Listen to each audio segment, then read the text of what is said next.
kura. Aparo na shida di maduong' mabendwa sibedo kwa tuwake en ka upande nikech ok inyal kawo kura kionge upande kata ionge passport. Ta Kenya loketi lai manade mar mondo bi obed mayot yot ka upande nikech ka sirikal osebedo ka wacho ni sani kar mana ki register ka upande bende yot nikech opande bende tinde kan mana kawo pesa bende dwarore kanyo. To bende kopogore gi mano bende bedo kwa lose wach mar jatend piny Kenya e kinde mabed nowacho ni jodak ahinya mantiere tong' nitiere North Rift wantiere kar mana gi tong' kaka mar Uganda gi Busia ok ne gwed ni timo ne gi nonro ahinya. Iwacho ni pande kata na passport ngeno chuno to ka pod deko pod ntiere kinde moko na pod ikawe skunde keni ka secondary schools pod time wach makamano ahinya ne je form 4 mawuok nikije form 4 bende dhiga ka chopo higa 18 masene erokamano kapok aduoki mano about what IEBC kako nego bed ngini gima nafwenyo ni students mathoth mantiere Nairobi ka okay kumikawe ombulu to onego bedni kaka one of the ways minyalo access godo majority of the young people and social media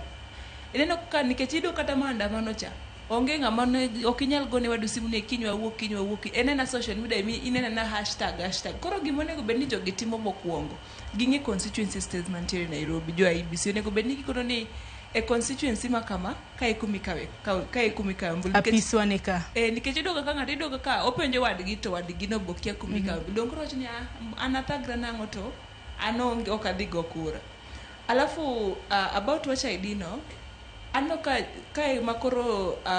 apart from aspirants nyaka current leaders ma oseyier sani onego bedni take part kanyo nikech dong ntiere time moro mane nikabwa again in last year but one ati fee marka nini marka ombulu was waived so nikao idi not ka ombulu ka ID kore dikao ID free jogi ngene girito ga thought leaders rito ga 2027 ama anytime election ochiegni chopo koka gikonyo ji gidwa konyo ji kao kipande nikech gidwaro votes go to an ma gima nyalo kono jogo moseyier wewa koro were gira aspirants in ma oseyier tinge maber ni tab ni rumo ok dhi yieri kendo ang'o mamone konyo youths gi access places gi nikech idoga ka koro wach maduong' ka en ga about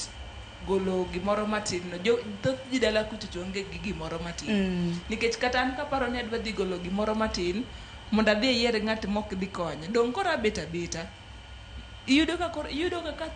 thothne ng'ato dhi kawo ombulu oyie golo gimoro matin no mondo kawo ID nikech odwa timo go gimoro mopogore gi wach ombulu to karamna ID karamna kwa lose wach karamna kawo ombulu bendi paro ni en okanga nikech piny owacho gini bende noketo nengo manyien mano mar kawo pande mano kete higa mar 2023 kin January ma kawo pande manyien ichulo siling 1,000 bendi paro ni gimo min samoro jomoko samoro ok dhi kawo pande e kin mamoko unyana paro bang'e bende Stevie bro bedo kimedo mano be en achiel kuom gimomiyo jomoko ok dwa dhi kawo kipande to kiwe kata wach kawo manyien jok manolalo mekgi kipara idwa dhi replace bende ichulo 2,000 monde ka nini gi process mane chon nen very easy idoga ka koro kanyo be government nikech koro ok understand an kaka citizen mar Kenya why do I need to pay to prove that I am a Kenyan citizen enang'o momiyo en pogruok mane nitiere chon gi sani momiyo koro nyaka achul bana 1,000 tina 1,000 no ichule